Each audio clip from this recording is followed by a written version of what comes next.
বাংলাদেশের জন্ম হতো না, আমরা একটা সুন্দর ভূখণ্ড পেতাম না, আমরা একটা লাল সবুজের পতাকা পেতাম না, আমরা বাংলাদেশ নামে একটা স্বাধীন দেশ পেতাম না। বঙ্গবন্ধুর জন্ম হয়েছে বলেই আজকে আমরা বাংলায় কথা বলতে পারছি, বাংলায় বাঙালি জাতি হিসাবে আমরা বহির্বিশ্বে নিজেকে মাথা উঁচু করে দাঁড় করাতে পেরেছি। বাংলার বঙ্গবন্ধু শেখ মুজিবের কন্যা আমার নেত্রী জননেত্রী শেখ হাসিনা বাংলাদেশকে আজকে উন্নয়নের মহাসড়কে উত্তোলন করেছেন। আর আমাদের বর্তমান আজকের এই সভার প্রধান অতিথি আমাদের এম এ মান্নান সাহেব সুনামগঞ্জকে উন্নয়নের সড়কে পৌঁছে দিয়েছেন। সুনামগঞ্জ যেটা আমরা আগে কখনো চিন্তা করতে পারি নাই, আজকে তা বাস্তবায়ন হচ্ছে, আজকে দৃশ্যমান হচ্ছে।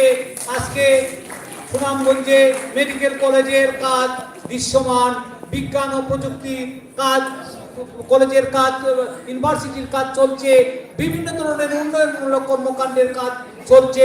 আজকে আমরা গর্ববোধ করছি এম এ মান্নান সাহেবের জন্য।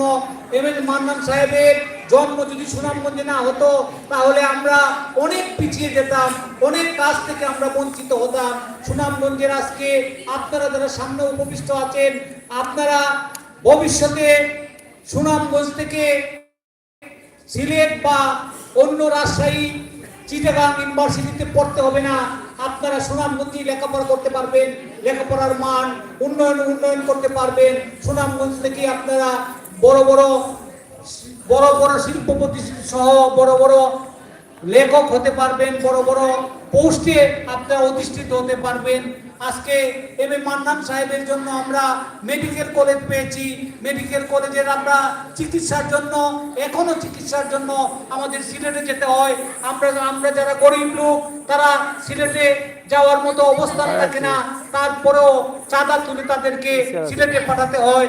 এম এ মান্নান সাহেবের বদৌলতে আমরা মেডিকেল কলেজ পাচ্ছি এবং সুন্দর চিকিৎসার ব্যবস্থা সেখানে থাকবে, সেজন্য ওনাকে আন্তরিকভাবে ধন্যবাদ জানাচ্ছি। আজকে রঙ্গালয় নাট্যগোষ্ঠী কর্তৃক আয়োজিত বঙ্গবন্ধুর শতবার্ষিকী উপলক্ষে যে নাট্য উৎসবের আয়োজন করা হয়েছে, সেই নাট্য উৎসবের জন্য আমি তাদেরকে আন্তরিকভাবে ওনার শত বৎসর দীর্ঘায়ু কামনা করে আমি আমার বক্তব্য শেষ করছি। জয় বাংলা, জয় বঙ্গবন্ধু, জয় হোক দেশের মেহনতি মানুষ। আমরা যারা সাংস্কৃতিক সংগঠন আছি সুনামগঞ্জের, আমরা প্রত্যেকেই জানি, আমরা জেলা পরিষদের আমাদের সবার প্রিয় আলহাজ নুরুল হুদা মুকুরের কাছে যখনই কোনো প্রোগ্রামের জন্য যাই, সহযোগিতার জন্য যাই, উনি সবসময় আমাদেরকে সহযোগিতা করেন। অনেক ধন্যবাদ আজকের অনুষ্ঠানের মাননীয় বিশেষ অতিথি সুনামগঞ্জ জেলা পরিষদের মাননীয় চেয়ারম্যান জনাব আলহাজ নুরুল হুদা মুকুর মহোদয়কে।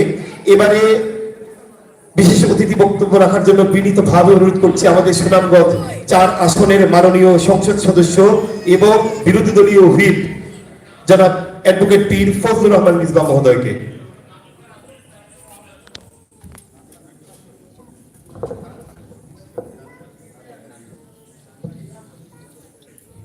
রঙ্গালয়ে আয়োজিত আজকে উৎসব অনুষ্ঠানের উদ্বোধনী অনুষ্ঠানে সম্মানিত সভাপতি সুনামগঞ্জ শিল্পকলা একাডেমির সাধারণ সম্পাদক অ্যাডভোকেট শামসুল আবেদীন, মঞ্চে উপস্থিত আজকের অনুষ্ঠানের প্রধান অতিথি আমাদের সুনামগঞ্জের অহংকার এবং একজন সুশিক্ষিত ভদ্র সৎ বিনয়ী রাজনীতিবিদ জনাব এম এ মান্নান, মঞ্চে উপস্থিত আমাদের জেলা পরিষদের সুযোগ্য নির্বাচিত চেয়ারম্যান এবং সুনামগঞ্জ জেলা আওয়ামী লীগের সিনিয়র সহসভাপতি জনাব নুরুল হুদা মুকুর, মঞ্চে উপস্থিত আমাদের জেলা প্রশাসন, পুলিশ প্রশাসনের কর্মকর্তাবৃন্দ, উপস্থিত সাংবাদিক খলিল রহমান এবং আমাদের আরেক পরিচিত মুখ স্নেহভাজন, গানের অঙ্গনে গানের ভুবনে পরিচিত মুখ, সুনামগঞ্জে মানুষ জানে সে সুনামগঞ্জের, আমরা জানি তাকে সুনামগঞ্জের, এবং আমরা তাকে সুনামগঞ্জেই তার বেড়ে ওঠা তার গানের হাতে করি, আমাদের প্রিয় আশিক, সেও আজকের অনুষ্ঠানে উপস্থিত রয়েছে। যদিও আমরা আমাদের প্রধান অতিথি আইনজীবী সমিতির একটি ডিনারে যাবেন, আমিও যাব সেখানে, কিন্তু আমরা মঞ্চের অনেককেই বক্তব্য থেকে বঞ্চিত করেছি। এই জন্য অতিথিরা যারা বক্তব্য রাখতে পারেননি, আমি তাদের কাছে ক্ষমা চেয়ে নিচ্ছি আয়োজকদের পক্ষ থেকে। আজকে এই রঙালয়ে যে অনুষ্ঠানের আয়োজন করছেন, তারা 4 দিন ব্যাপী নাট্য উৎসবের আয়োজন করবেন এবং এই হলে 4 দিন ব্যাপী নাটক প্রদর্শন করবেন তারা বিভিন্ন গ্রুপে।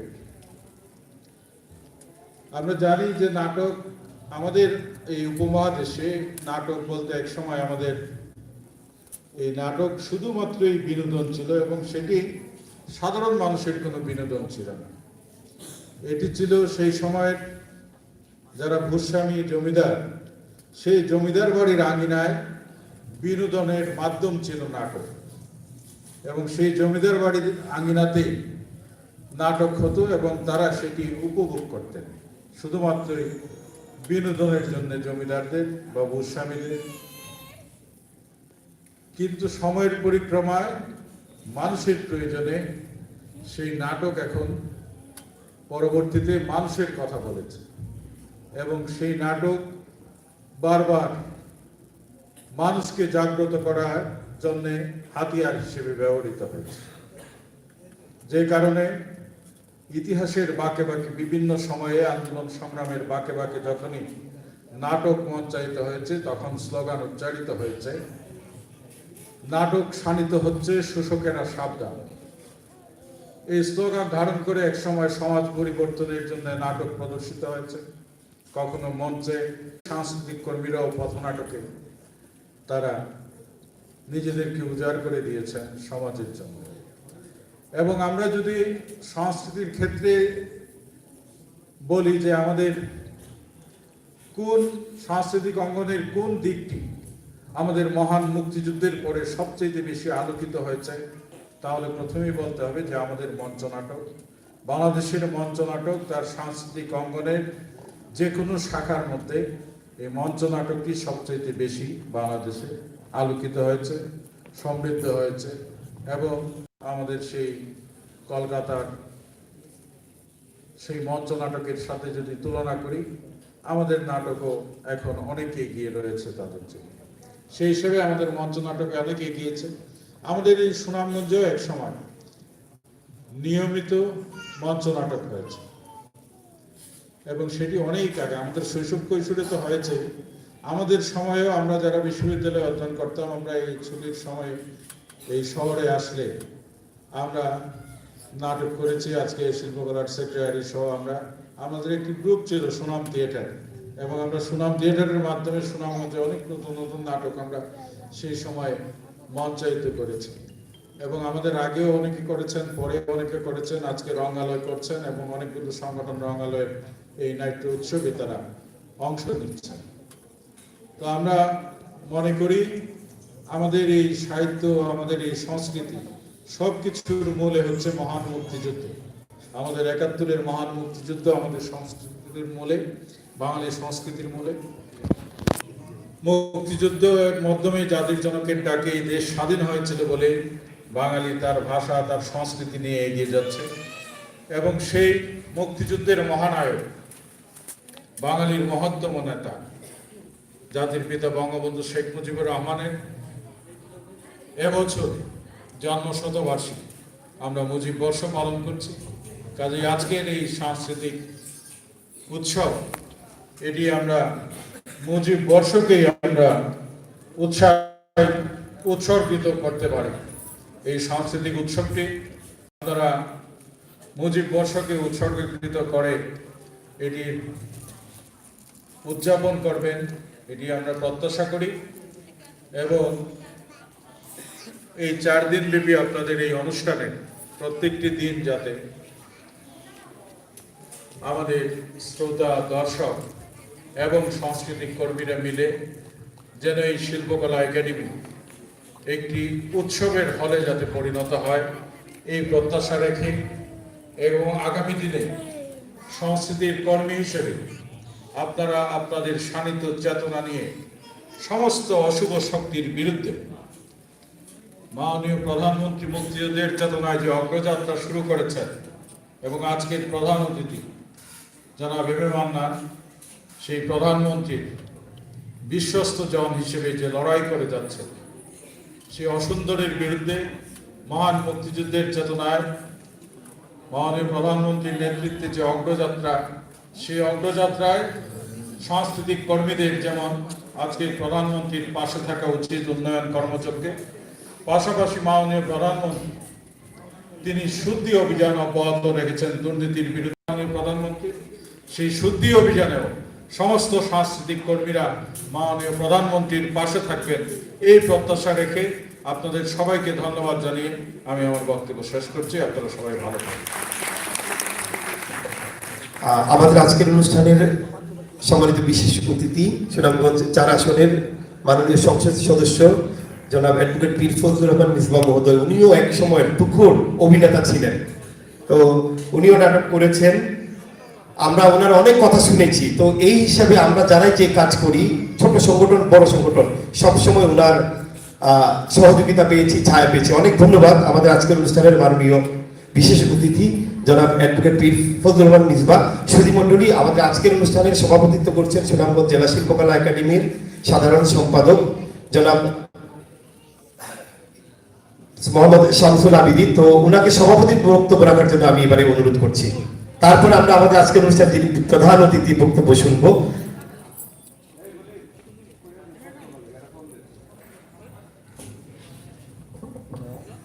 আমাদের মাননীয় সংসদ আসলে অভিনেতা ছিলেন না, উনি অভিনেতা এখন আছেন।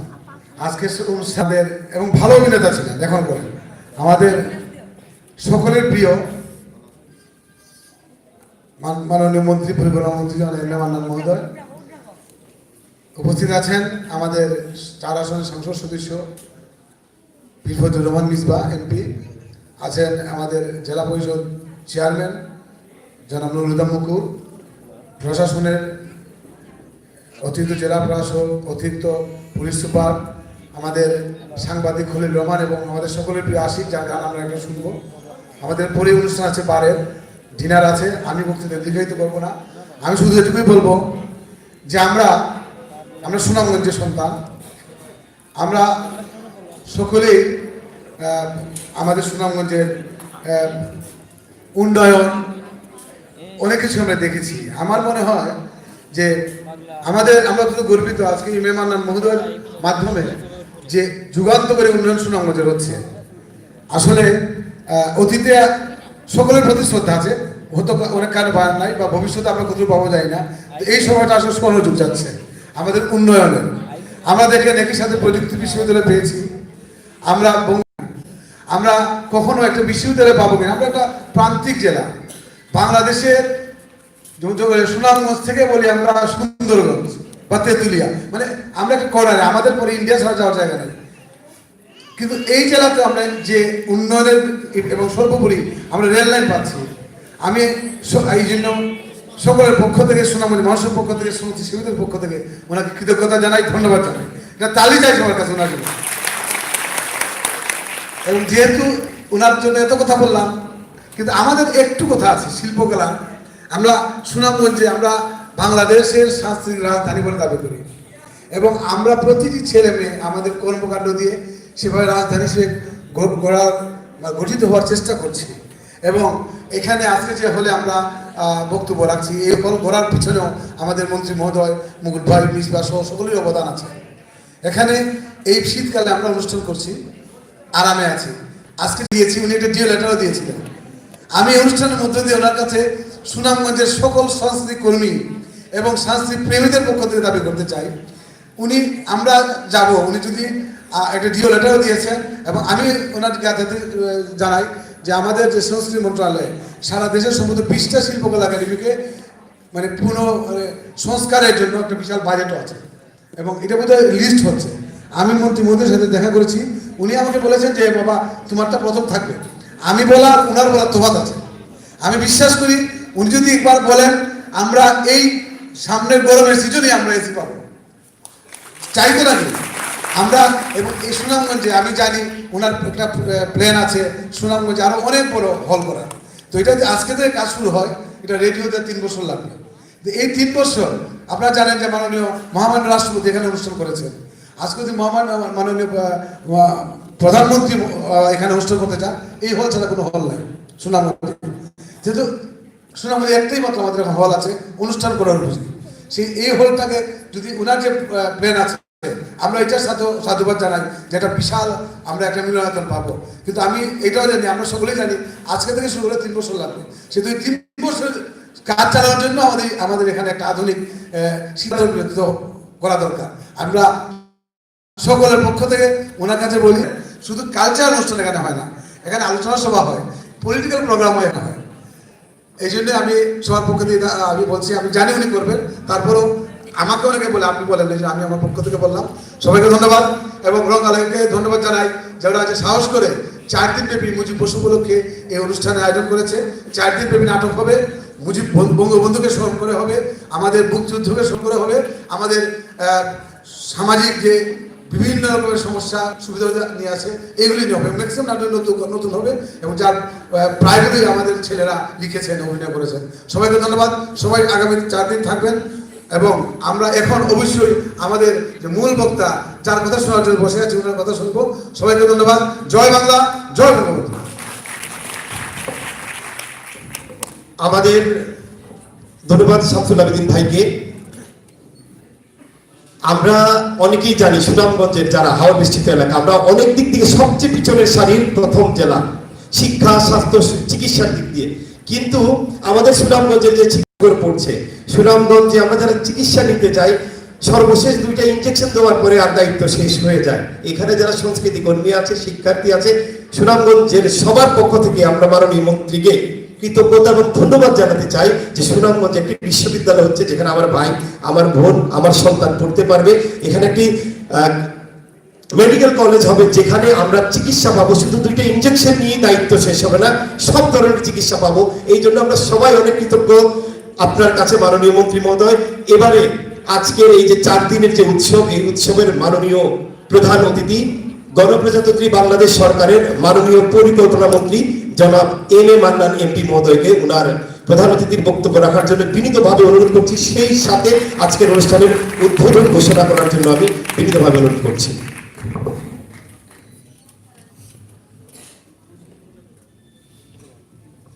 ধন্যবাদ। শুভ সন্ধ্যা। আশা করি সবাই ভালো আছেন। সকলকে আমার শুভেচ্ছা এবং উষ্ণ অভিবাদন। আর দিন পাল্টাচ্ছে, অবশ্যই দিন পাল্টাচ্ছে, বাংলাদেশের দিন পাল্টাচ্ছে, সুনামগঞ্জের দিন পাল্টাচ্ছে। কিন্তু সুনামগঞ্জের দিন পাল্টাচ্ছে বিশ্বাস করা যায়, বাংলাদেশের সর্বত্র দিন পাল্টাচ্ছে। দিন পাল্টানোর মানে কি? সাংস্কৃতিকভাবে তো অবশ্যই, কিন্তু আরও আগে প্রয়োজন বৈষয়িকভাবে। বৈষয়িক পরিবর্তন যদি না হয়, সাংস্কৃতিক পরিবর্তন হবে না। এটা ইতিহাসের শিক্ষা।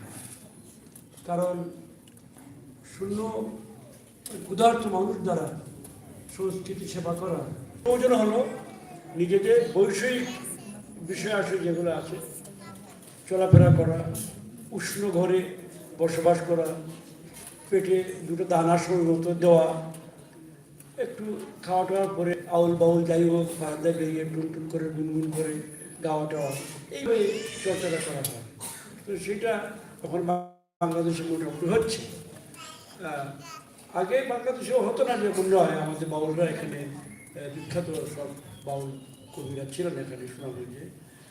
তখনকার পরিবেশটা বৈষয়িক উন্নতি না হলেও এত ব্যবধান ছিল না। এখন কিন্তু আমরা চোখের সামনে দেখি মানুষ অনেক ভালোভাবে বাস করে আমাদের হচ্ছে। তখন কিন্তু শাহ আব্দুল করিম বা হাসান রাজা, গুলশা, তাদের সঙ্গে আমাদের বিশ্বের সঙ্গে যোগাযোগ কম ছিল। আমরা তুলনা করতে পারতাম না কীভাবে উন্নত দেশে মানুষ বসবাস করে। তো আমরা মনে করতাম আমরা একটু ভালো আছি, ঢেউ, আফাল, সুন্দর বাতাস ইত্যাদি ইত্যাদি। কিন্তু এখন তো চোখের সামনে দেখি যে মানুষ তো মোটামুটি ভালোই থাকে, ভালো খায়, ভালো পরে, ভালো গায়, ভালো খায়, ভালো পরে, তারা ভালো গায়ও ওঠে। সুতরাং এই জন্য এখন আমাদের মধ্যে একটা তাড়াহুড়া আরম্ভ হয়েছে, যেভাবে হোক পরিবর্তন আনতে হবে। তো পরিবর্তন আনার জন্য এখন লেকচার দিয়ে তো হবে না, কাজ করতে হবে, প্রচুর কাজ করার দরকার সবাইকে। এবং সবার আগে যারা নেতৃত্বের ভূমিকায় আছে, সর্বোপরি যিনি প্রধান ভূমিকায় আছেন, প্রধানমন্ত্রী হন, বর্তমান প্রধানমন্ত্রী, যে কোনো প্রধানমন্ত্রী, যখন প্রধান নির্বাহী যে থাকবে তাকে প্রচুর কাজ করতে হবে, নেতৃত্বের কাজ। সেই নেতৃত্ব, যে নেতৃত্ব মানুষের কাজের সঙ্গে মিল রেখেছে। গায়ের জুড়ে নেতৃত্ব করা যায়, গায়ের জুড়ে অনেক এখানে নেতৃত্ব কর্তৃত্ব করে গেছেন, আমাদের সময় করে গেছেন। এছাড়া ভাবাবেগের জুড়ে কেউ কেউ করে যে ঈশ্বর থেকে ক্ষমতা লাভ করেছি আমি এই দেশের সকলের নৃপতি, সেই দিনও পার হয়ে গেছে। এখন জনগণের সম্মতি ছাড়া কোনো কিছু করা সম্ভব নয়। সুতরাং সেইখানে জনগণের সম্মতি নিয়ে কাজ করতে হবে। জনগণের সম্মতি তখনই পাবো যখন জনগণের চিন্তার সঙ্গে কাজের সঙ্গে আমাদের কাজের মিল থাকবে। বাংলাদেশের জনগণ ভাত খায়, মাছ খায়, ডাল খায়, সবজি খায়, তার মতো করে সংস্কৃতি সেবা করে। এখন যদি আমি এখানে অন্য কিছু আনার চেষ্টা করি, ইতিহাসে এত দীর্ঘদিন কেউ ক্ষমতা থাকতে পারে, নানা রকমভাবে তাকে টেনে হিঁচড়ে নানাভাবে যন্ত্রণা সৃষ্টি করে তাড়ানো হয়। এটা এবার হয় নাই। কেন হয় নাই? তার লোক ছিল তা নয়, লোক আছে, এখনও আছে, চেষ্টা করছে, কিন্তু জনগণ আসছে না। এই জন্য শেখ হাসিনা টিকে আছে। যেহেতু শেখ হাসিনার চিন্তা কাজের সঙ্গে জনগণের চিন্তা কাজের একটা সার্বিক বড় মিল আছে। সব না, শতভাগ মিল হয় না, সেটা বলবো না, মিল আছে বলেই তিনি টিকে আছেন। এবং টিকে আছেন বলে এই পরিবর্তনগুলো, বৈষয়িক পরিবর্তন যেগুলো প্রয়োজনীয়, সেটা ইতিমধ্যে শুরু হয়েছে দেশে। সে বৈষয়িক পরিবর্তন হাওয়া আমাদের এখানেও রাখছে। আপনার নাম বলেছেন, বারবার বলার কোনো মানে হয় না, এগুলো আমি আর রিপিট করবো না। অন্ধকার বা চলাফেরা করা যায় না ইত্যাদি ইত্যাদি। যেমন আমাদের ভাটি অঞ্চল, তাকে আমাদের দেশের সঙ্গে এটাকে মিলাতে হবে, সুরের তালের সঙ্গে মিলাতে হবে। এই যে জামালগঞ্জ, বিষমপুর, তাইপুর, ধনভাষা, শালনা, এইসব যেগুলো আছে আমাদের গভীর হাওর এলাকা, সেটাকে আমাদের সঙ্গে মিলাতে হবে। মিলাবার জন্য দরকার আমাদের তাদেরকে হাত বাড়িয়ে দেওয়া। তারাও হাত বাড়াবে। সেই হাত বাড়াবার কাজটা শেখ হাসিনা শুরু করেছেন, শিক্ষা তো করেছেনই। এখন আমরা সড়কের দিকেও করব। আমরা রেল ট্রেনে আনছি, আমরা একটা সারা বছর ব্যবহৃত হতে পারে সড়ক, এই সড়কের পরিকল্পনা এই মুহূর্তে তৈরি করা হচ্ছে ঢাকায় বসে। আমি আশা করি মাস দুয়েকের মধ্যে আমাদের কাছে এটা আসবে। আসতে পরে আমি প্রধানমন্ত্রীর কাছে নিয়ে যাব।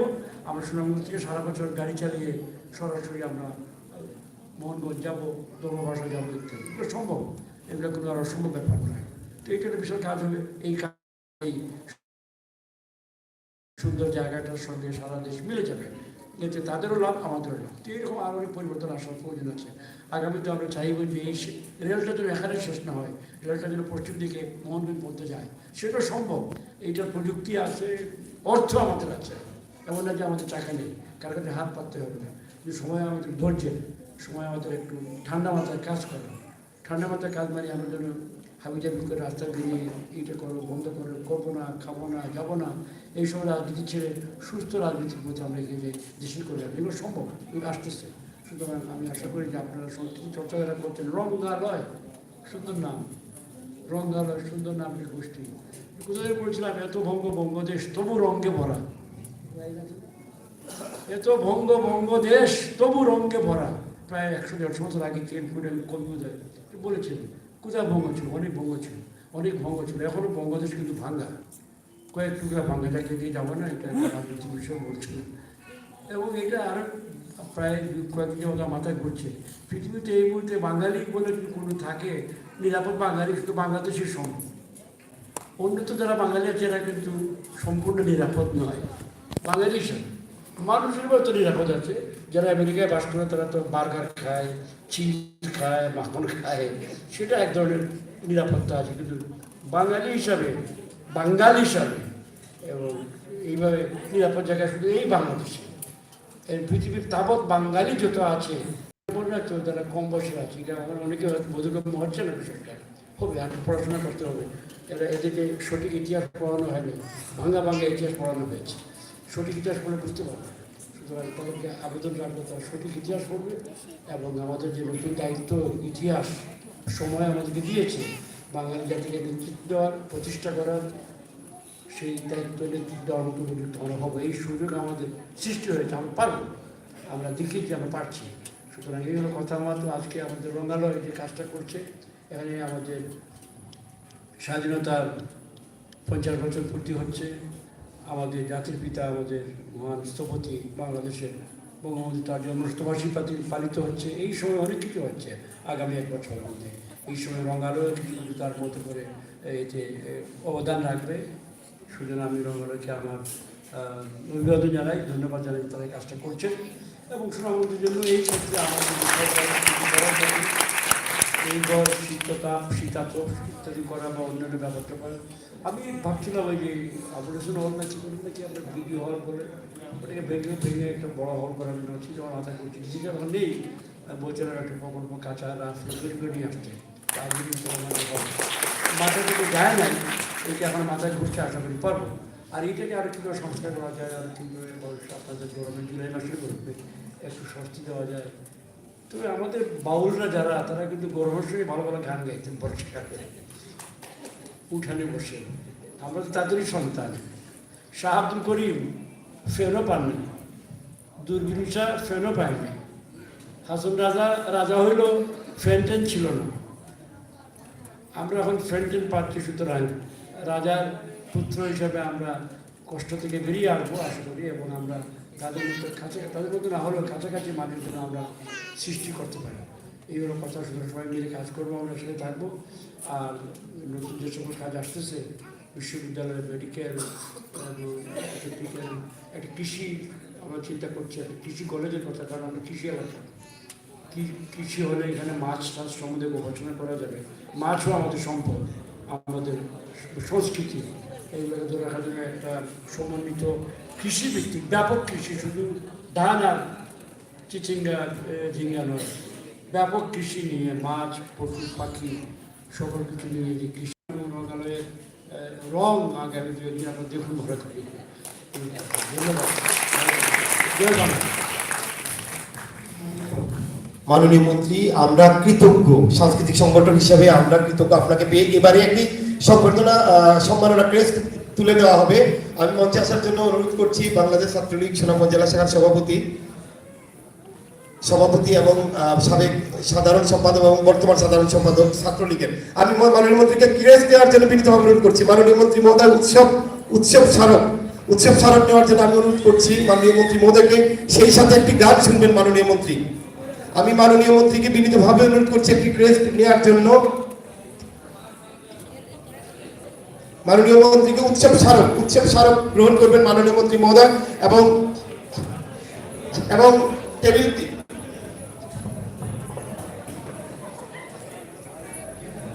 আমি যারা